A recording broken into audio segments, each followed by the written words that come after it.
I was not expecting to see zombies with boners. Like, what the fuck did you actually make me watch? Yeah. Welcome to Reelshock, the good, the bad, and the what the fuck, where I make an unsuspecting guest watch the worst, weirdest, and most disturbing films so you don't have to.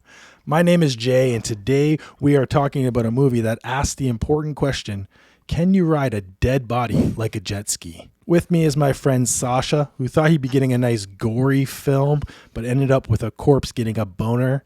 Let's talk Swiss Army Man. Reelshock.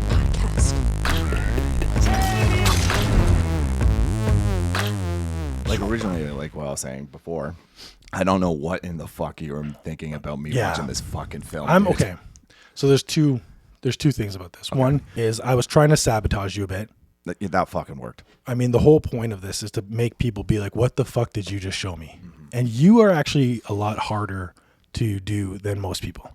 That's fair. You've seen a lot. You know what all this stuff is the norm for you. When I first saw Swiss Army Man, when you gave me the name of it, I actually thought it was an army movie. Cool. Yeah, I was so glad. Like, you didn't know what it was. You're like, I'm like, don't read it. Here it is. Don't read what it is. Just go for it. I was not expecting to see zombies with boners that were shooting out like radar so that they get somewhere else and farting. This kind of related to you.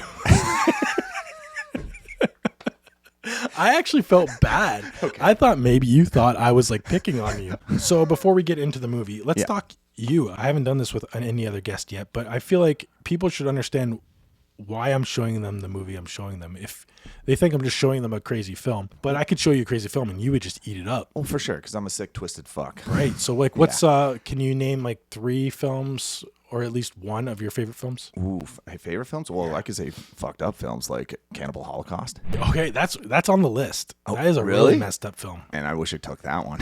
There's a lot of people that I try not to warn what's happening, but they've given me their triggers, and I actually can't show many people that one. Okay. Another one would be Nightmare on Elm Street, the original.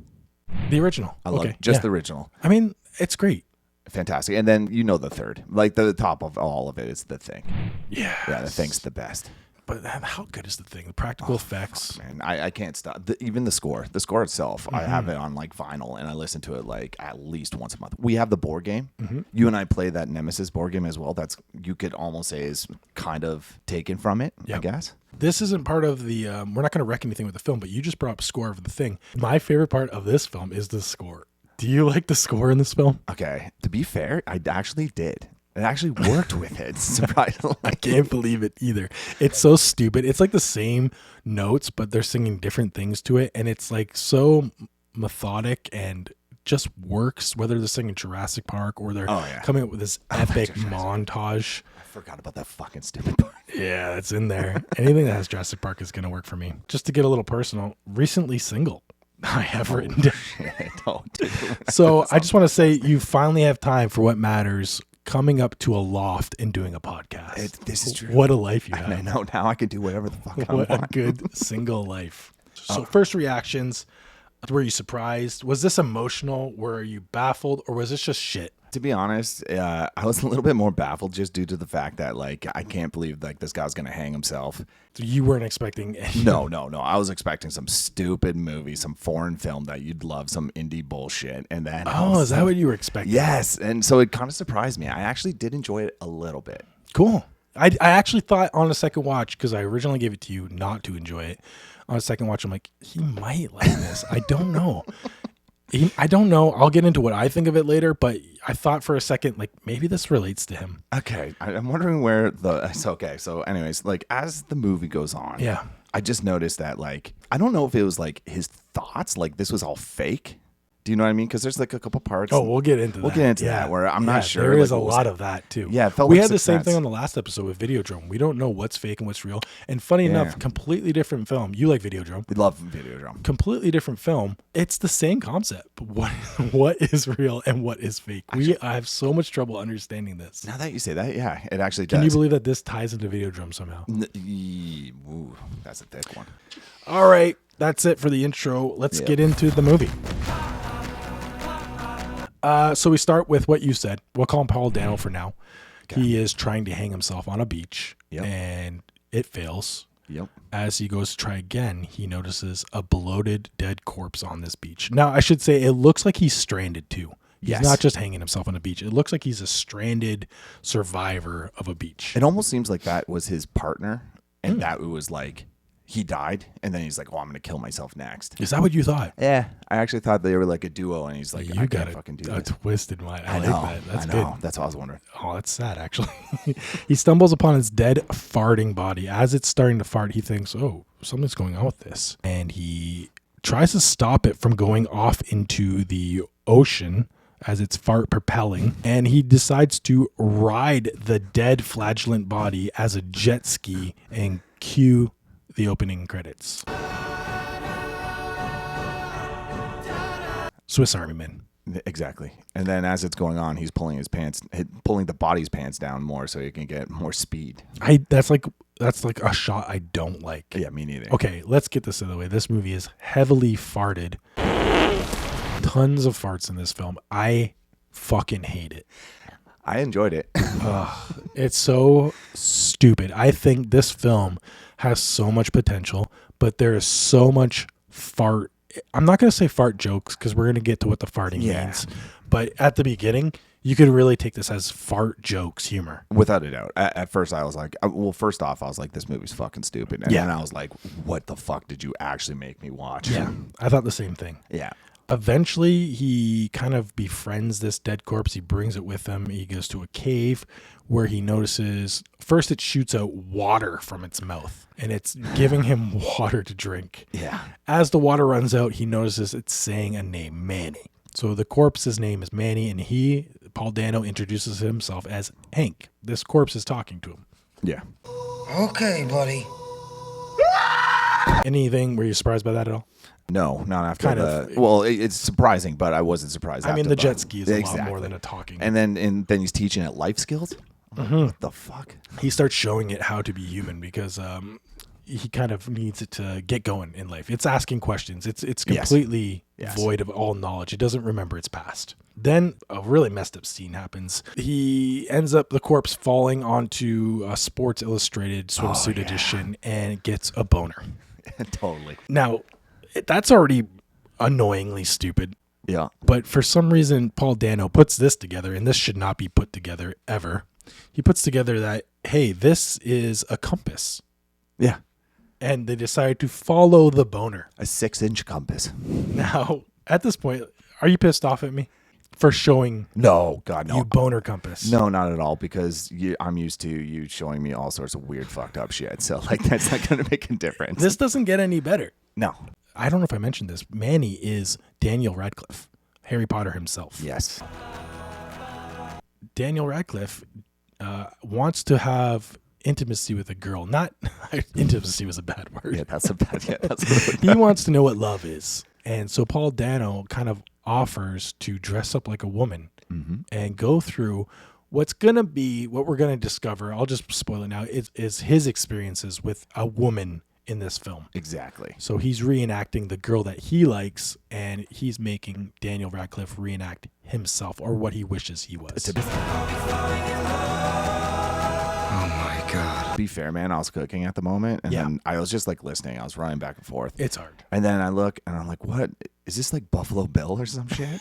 Like I literally walk in, and all I see is like this guy's made these makeshift. What was it? Maybe this is going a little bit further in the film, but like when he made the bus. This is like the bus and the girl dressed up thing is Yeah. all kind of connect together. It's really confusing which happens first, but yeah, it's okay to talk about the bus right now. This guy went like so far into like building these props and stuff just to like relive his love moments, but playing it through the dead guy. Yeah, like Daniel Radcliffe is like sitting up against a fake window as Paul Dano moves something past to make it look like he's on a moving bus. Yeah. And then comes on the bus as if he's this girl. They're switching roles, remember? So it's as if the dead corpse is being Paul Dano's character, Hank, and he's dressed up as a girl coming on as if he's this character named Sarah. Yes. Sarah is kind of the love of his life that he wishes he was going to talk to on this bus. So right off the bat, we're getting this one major point. Paul Dano is trying to reenact things that's happened to him in his life, and he really wants to do it better or figure it out. That's probably like the best way you could say it, to be honest. Yeah. Like it was like he was trying to relive that moment so that he could do a better job than how he fucked up the first time. Something I didn't catch on the first watch of this, and I caught it this time, was he's always worried what other people will think. 100%. He's like, you can't talk, you can't sing on the bus. You got to just put headphones in. Like people will be annoyed at you. And he's constantly doing that. I noticed that every scene there's a message of like, you can't do that. People will not like you if you do that. And it's something innocent. But I also noticed it's like, I feel like the dead zombie is everything that he wants to be. His natural instincts, his natural way of how he wants to talk. But he's so caught up in the social world that he's like, no, you can't be like that. And then, well, the thing is getting boners and farting and saying whatever he thinks on his mind. Yeah. Like at all times. Yeah, because he's afraid to do that. He's afraid to fart. Yep. We're going to find out later. He's letting him do everything that he doesn't want to do. When Mandy was saying like, why don't you just say this to her and like be blunt, and he just like freezes up every time because it's like he's facing his own emotions that he never could do or wanted to do. He's kind of a little bit like me, eh? A little bit, yeah. What? You just say it. Yeah, that's true. It's true. What's the problem with just saying it? You are like and Mandy. You're just farting and boners I don't all over the understand. place. Boners everywhere. Just big boners. Every time I follow my boner, something good happens. Not for me. I wrote down after this buzz part, Jurassic Park. Do they already have? I think the first Jurassic Park song comes on there, singing a cappella. Yes.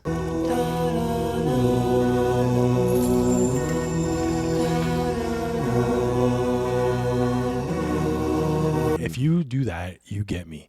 I probably hated this movie at this point, but then when Jurassic Park comes on, I'm now willing to give it a chance. Wait, you gave it a pass because of this? I remember hating that intro and thinking this is so stupid and being angry. And my first watch, I ended up liking this film. Okay, yeah, fair. But as soon as you do, that just fucking the fact that you mentioned Jurassic Park, like anyone who's going to mention Jurassic Park gets a point. Wow. Yeah. Okay. 1 point. Jurassic Park. We got this. I wasn't expecting And they that. do it a few times. They mention like, you haven't seen Jurassic Park? Like, you don't know shit. They sing Jurassic Park. They do that puppet play with They do Jurassic. a puppet play. Mhm. Yes, we're going to get into that. So after the bus situation, we get my favorite part of the movie. Well, after the movie was done, I was listening to this. I was watching this. I was showing my kids this. We get Montage. Were you around? Were you paying attention to Montage? Maybe I wasn't. Continue. We get the great Montage song where they're just clapping. Do you want me to play it for you? Yeah, you must. Okay, that fucked up. All right. I can't play it for you guys listening, but I'm going to show Sacha really quick my favorite part. Okay. As we're going through this, they are discovering the Swiss Army tools of Daniel Radcliffe. Yeah, that's why I was wondering why it's Swiss Army Man, and then it totally makes sense. As he's doing it, they're doing the things they sing.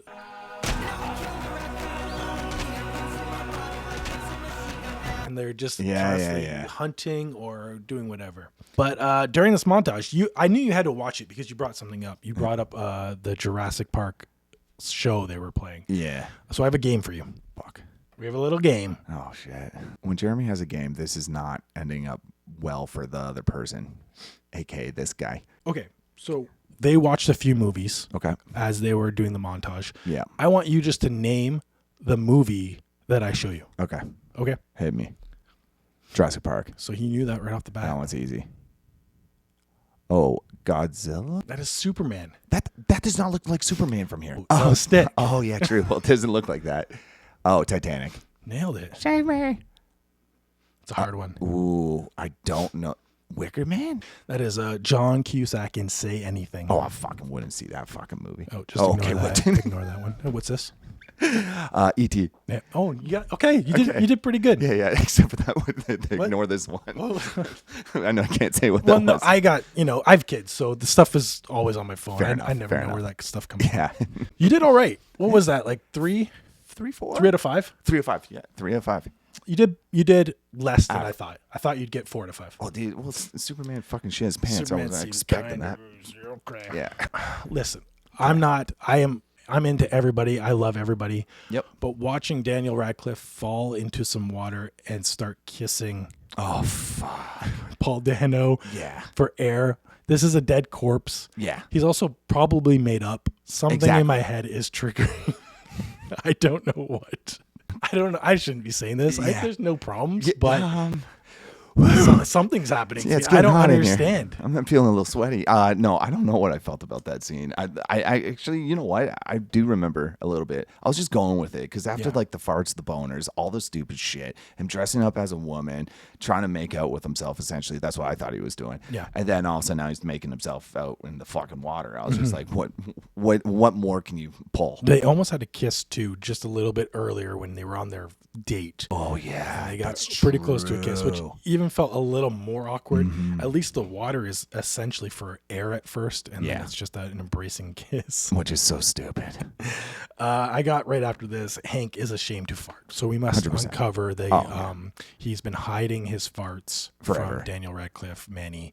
He's ashamed. And Manny's a huge farter. But like, there's no backstory about his farts. No, I think there was. Was there? A lot of the backstory comes from his mom. So I didn't really want to talk about it, but let's talk about it. He's ashamed to masturbate because his mom caught him once, and they had jokes about it, but he's just ashamed to do it. And then he talks about how it's shameful and people are going to judge. So we're back to that. Oh, yeah. What other people think of him. Wow. He's so scared that people are going to think his farts are smelly or they heard it. He's just terrified of what other people think, that he goes off with his own friend and hides in the woods and farts. Well, yeah, exactly. Because he's like an insecure, depressed, probably anxiety-ridden dude. Oh, his whole Sacha entire life. understands him a little. Yeah, and I'm wondering where you're Okay. going with this. They get attacked by a bear. Yes, I remember this scene. Okay, from here on out, it kind of gets a little depressing. No, it actually got funny to me. Really? Well, don't you remember how they got the bear away?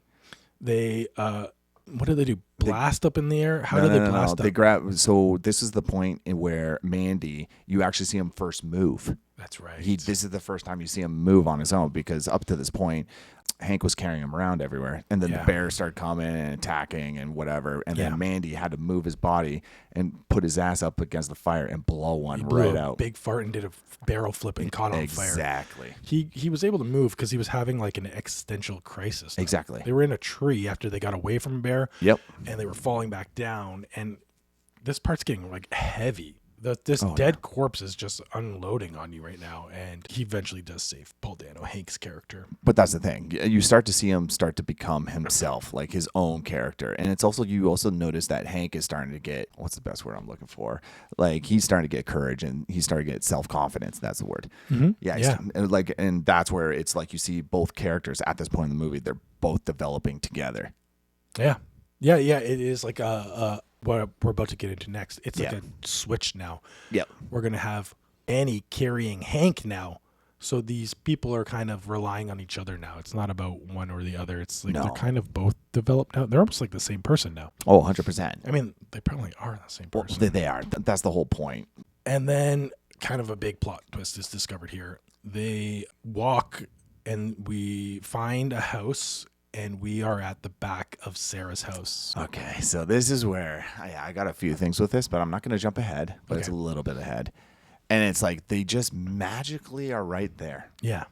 Right? Now, it's interesting to me as like they're trying to crawl. So Mandy really wants to go. Hank doesn't. He's pulling whatever. They fight each other, and then they fall on the ground, and then finally the daughter notices. Yeah. Which there's It's kind of scary being a parent now, realizing like, could you imagine your daughter stumbling upon this? I wonder one day if my daughter's going to be out front and that's exactly going to be in her front yard. 100%. I can almost guarantee it. So when the daughter comes out, one thing I didn't really like at all, like was pretty weird, was Mandy started getting a boner again. Yeah. I mean, what the fuck? So the directors don't really do it for me. They don't know how to, like, this is a nice moment, a moment of like, come on, like, let's show them who we are. But they still do the jokes. So these jokes, these farts, these boners, they have meaning, but they're still doing them like they're slapstick comedy. Exactly. And it's too much at this point. It's too much. It's way too much. Like, We've that's all they go got for. the boner joke. I don't need another boner, especially when there's a child around. Yeah, exactly. I thought that was ridiculous. And then finally we get the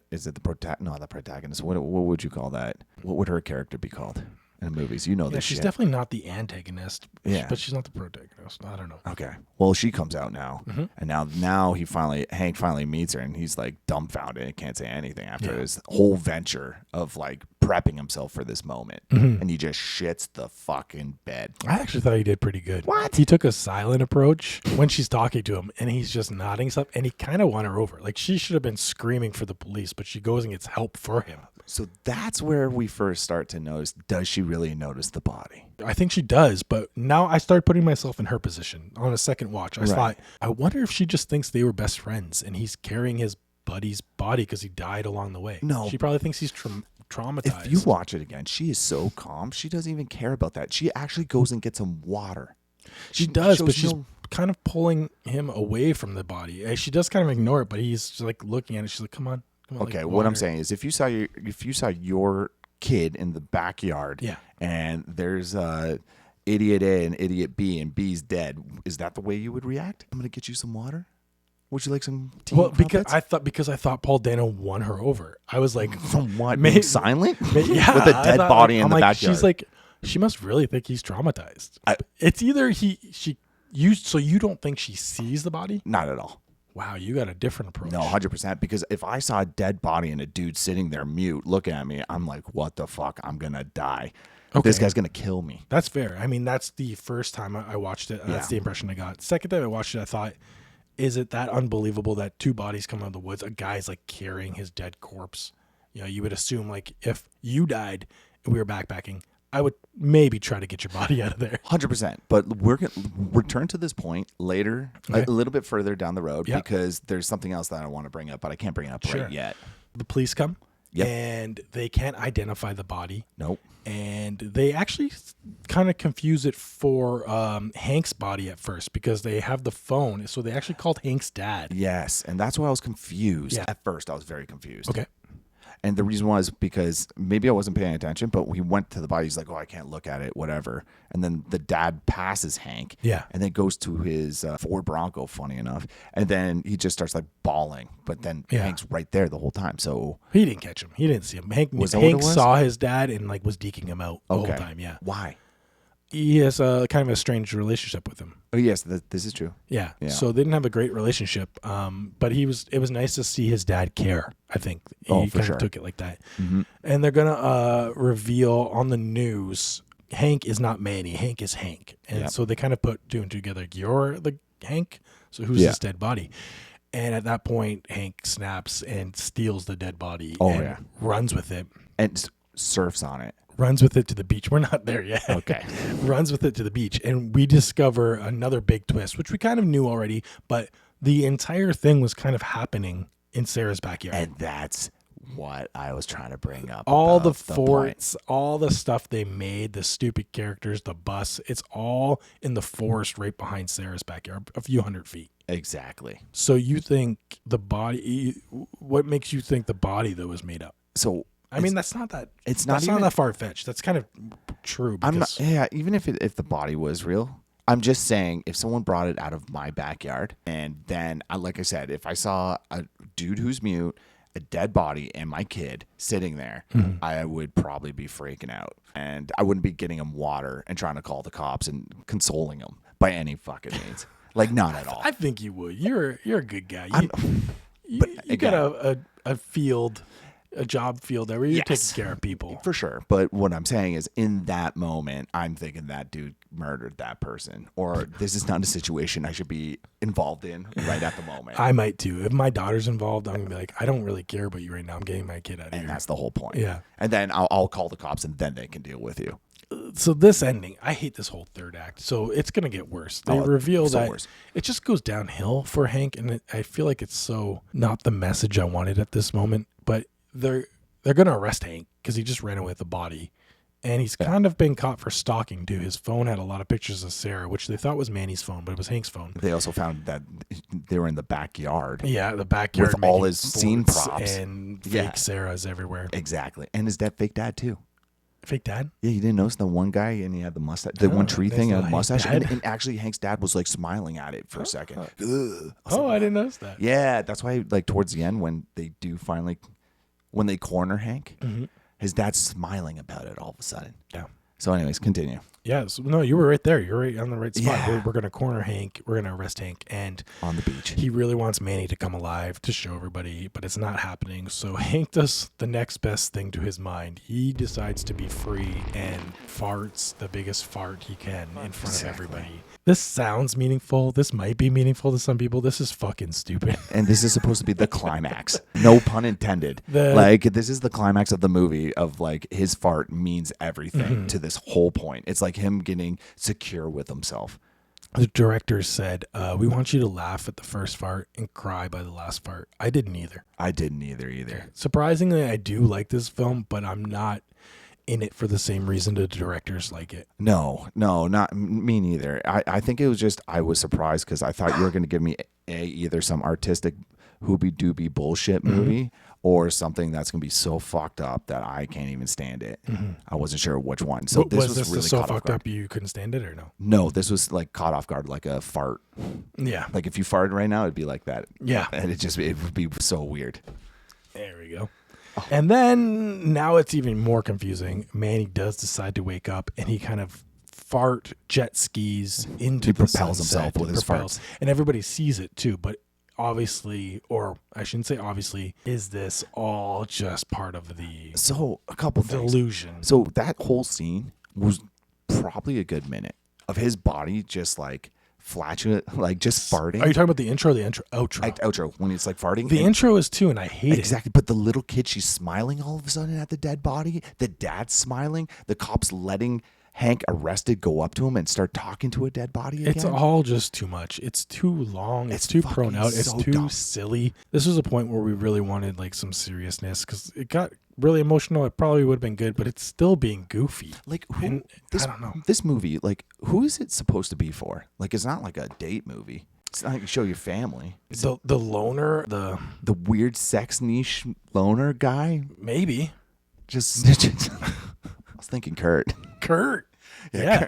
Kurt I bet Kurt loves this movie. No one's gonna know this except for Kurt. And I dare you to ask Kurt. I will likes ask. this movie. Oh, I guarantee you would. He's a sick fuck. So that's just Sorry Man in a nutshell. Yeah. That was a pretty good, quick breakdown. I like that. To be quite fair, man, I really enjoyed it. I was surprised more at how much I enjoyed it than not, even with all of the stupid material that was involved in it. Yeah. Like it did. That's exactly how I feel about it. That movie, it's still like you can actually like think of it in many different ways. Like, was Mandy real? Why was he in the back? Was Hank actually a good guy? Yeah. That's a good question. Yeah, maybe. Like, was he? I feel like he was. He was very trying to be the way he was working this out was part of the movie was I was gonna say healthy. That's not healthy. Being in someone's backyard making props. So we're kind of getting into it. Let's talk themes. True. This is themes of loneliness, shame, mental health, and social anxiety. This kind of you know a lot about this stuff. I know a little too much about this stuff. You're a little too close to home. Yeah, this is. I felt bad that I picked this for you. Yeah, this is flying close to the sun. But I mean, this is very specifics. I don't think the specifics really relate to you in any sense. No. Did anything touch home? I thought he had psychosis. Like, to be honest, Okay, I you were thought, like diagnosing him. yeah, like he was like manic, man. Like he was like making no sense. Yeah. But again, if you're looking at a face value, you're just looking at this slapstick funny movie. But there's actually a lot of depth about it, especially like talking about mental health, how people feel, how people are perceived in society.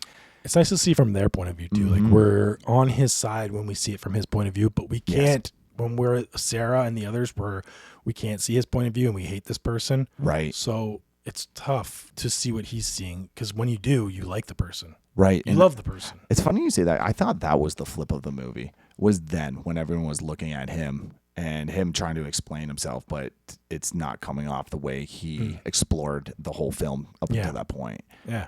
Because he did so much good work yeah. figuring himself out.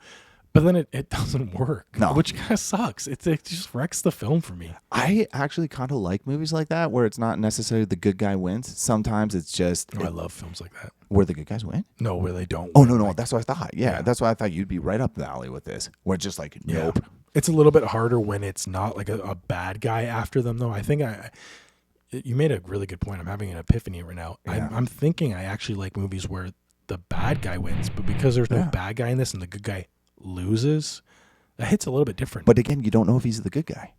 He was stalking the woman in the backyard.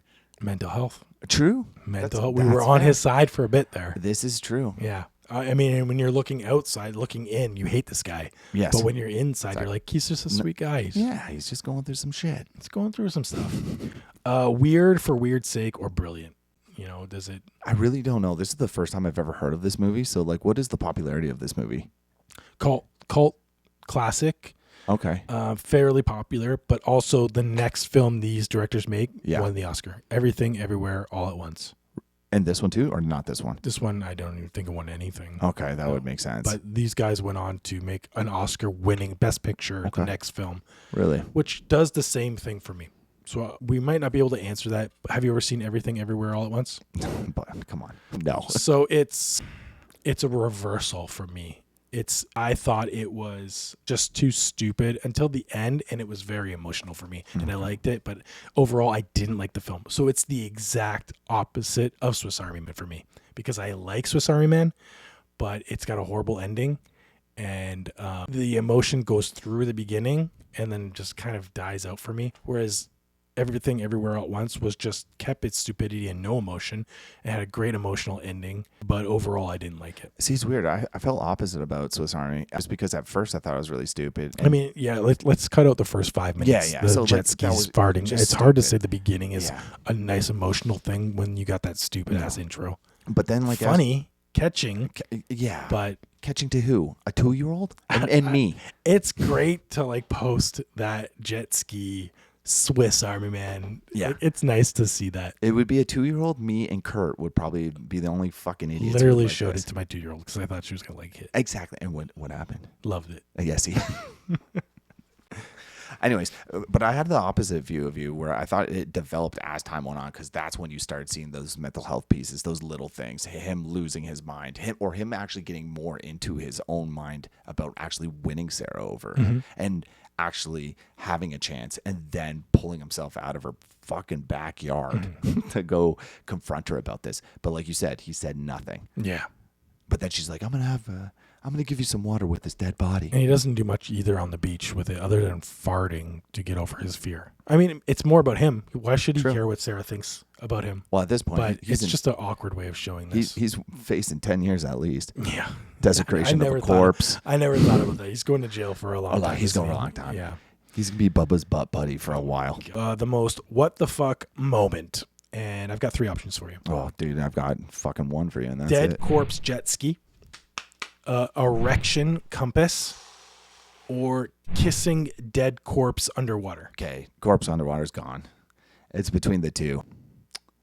I'm going to go with the fart jet ski, only because it's the first thing you see. Okay, fart jet ski. I mean, I like that you pick first thing you see. I normally do that too. I'm normally into the big surprise. I'm going to pick erection compass. I hate it. No, I hate it. I don't. No, I fucking hate it. I fucking think it's stupid. I'm just saying, after seeing a guy surfing a dead body while it's farting, being propelled, and pulling his hair back to go faster, or his head, compass erection fell right in line of like what's seemed next. like normal. Yeah, it's the next option. I just hate how the boner moves. I hate everything about it. I hate how it's like tweaking out, and he's taking so long to understand. Like, this is the direction I want to go. And why did you come up with that option? This is. Are you talking about the boner, the option? The Which way it's boner. going? Yeah. Like, why is he like decide? Oh, it's telling me where to go. Exactly. I hate it. It's so stupid. It is my biggest pet peeve in that film. But it also the farting happens so much. I'm over it. Yeah, exactly. It fits it perfect. But yes, you are right. And there was a meaning to the farting. There was an overall meaning in his brain, at least. So I got it. I guess the boner relates to the masturbation thing you brought up, but I don't even like that part of the story. No, me neither. I think the whole thing is just fucking dumb. The farting intro actually gave film fest walkouts. Really? Yeah, I saw walkouts and I thought, why would you walk out to this? There's nothing controversial. It was the stupidity of the fartings in the intro. And that's what did it. I could see that. Film fest walkouts. Yeah, there's not a lot of people. I would never go on a date and put this movie on. That's for sure. Yeah. So, final thoughts, Swiss Army Man. Emotional? Not to me. I think the rest of the slapstick stuff kind of ruined it. Almost got me too, but the slapstick takes me out. Yeah, it takes me. I think it's more psychological if you really look at it. There's deeper meaning to that movie than what meets the eye. Very good psychological film. Yeah.